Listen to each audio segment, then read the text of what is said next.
Star Wars has already taken $431 million at the box office. And in an industry where every new production seems to outdo the one before, Star Wars remains the all-time winner.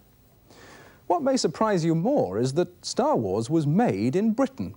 It's one of a large number of American movie projects financed with American money, but filmed here in Britain. We start our new series of The Risk Business with an investigation of why several of the world's most successful films are made in Britain, why the profits those films make don't come back to Britain, and why films like that may not be made here for very much longer. Every film project is a major risk. But in the hope of identifying the elements which make up a multi-million-dollar box office smash, we've been following the shooting in Britain of the film tipped to be the biggest runaway success of the year, the sequel to Star Wars, The Empire Strikes Back.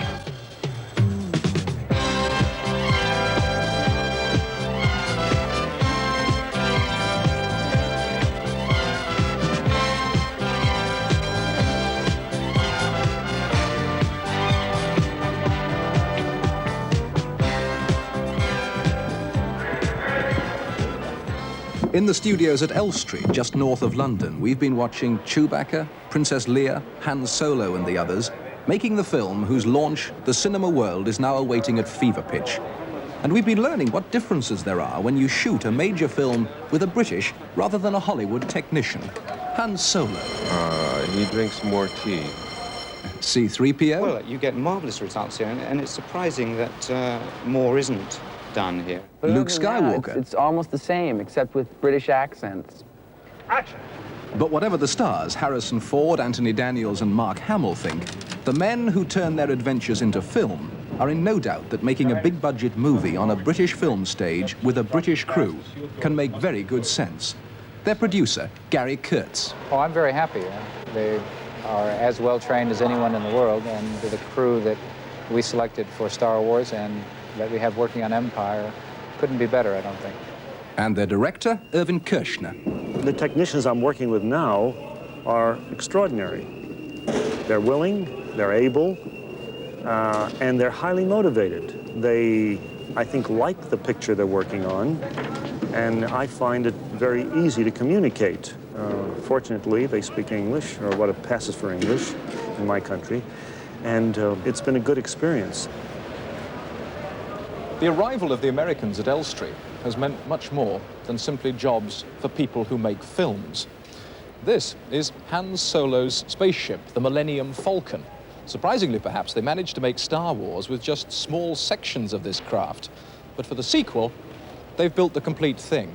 And the actual job of construction went to a firm of heavy engineers in South Wales, far more used to servicing the North Sea oil industry than the film business.